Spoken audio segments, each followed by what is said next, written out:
We are going to keep the show going. This next comic is a very funny man. He's very tall, very handsome. You're going to like him very much. Please welcome to stage Mr. Jake Rush.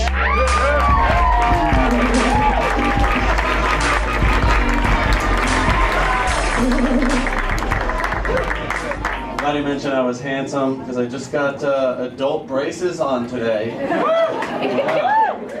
Sexy.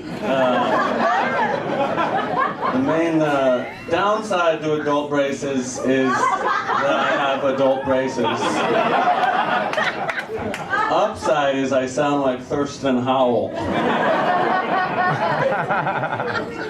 He's a famous actor from despite the stately voice, I'm actually I'm a poor, very poor. I don't have a lot of money. I recently I applied to sell my sperm. Applied to be a sperm donor. I got approved, but I ended up turning it down because I only get paid $150, which is not enough to pay for the guilt of being an absent father. And also, I lied on my application and said that I had no history of mental illness in my family, even though I'm technically on the autism spectrum and my grandpa is schizophrenic. Didn't want to be responsible for a bunch of autistic schizophrenic kids walking around. Didn't even know how to talk to their imaginary friends.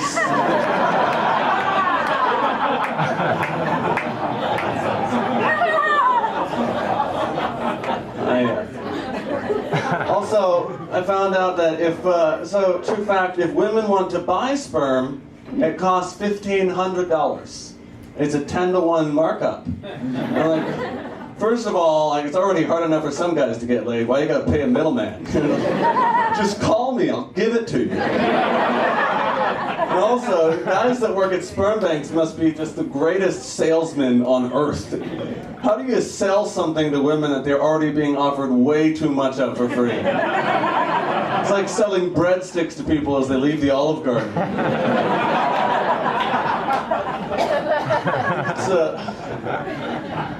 I think it's ironic that people who are at a place where they have to sell their sperm for money tend to be the people who we least want to be well represented in the gene pool. And yet that's how it works. I was a little surprised that I got approved, considering I have very little to offer. It shows you how much women care about guys being tall.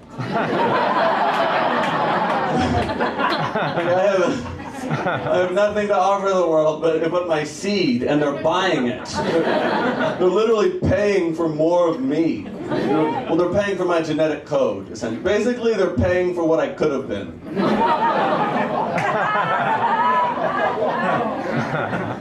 Thank you. That's the goal.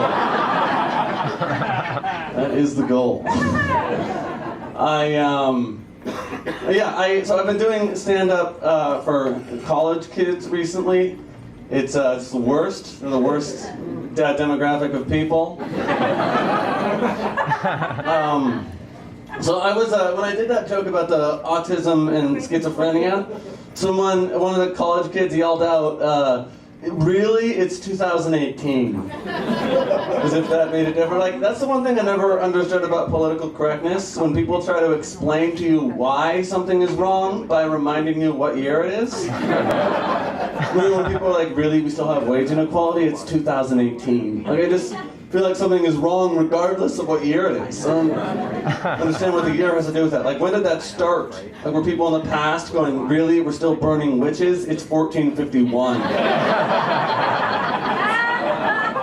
Really? We're still crucifying people? It's 30.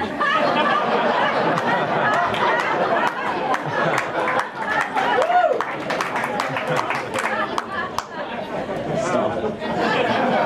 Making me blush. This is very... I was trying to look cool, but this just keeps going up and... that was a bit. That was planned. Also, with political correctness, I'm just going to move this. It looks like I'm doing something with my hands. With the political correctness, I think it can be a little inconsistent sometimes.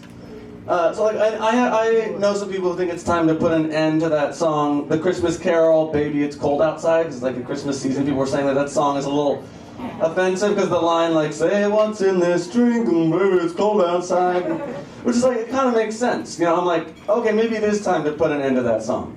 But for whatever reason, we've completely turned a blind eye to Grandma Got Run Over by a Reindeer. That one is considerably worse. If you listen to the lyrics of that song, it's about an old woman who gets drunk, forgets her medication, and staggers out into the snow. And her grandson finds her the next morning, dead, with hoof prints on her forehead and claw marks on her back. Newsflash, reindeer don't have claws. Something dark happened to Grandma. Something with hooves ran her over from the front, and then someone or something took the time to flip her over, and somehow claw marks ended up on her back. Grandma didn't get run over by a reindeer. Grandma got sacrificed by a colt. And if you listen to the lyrics closely, I think Grandpa had something to do with it. There's a verse in that song that says, "Now we're all so proud of Grandpa. He's been taking this so well."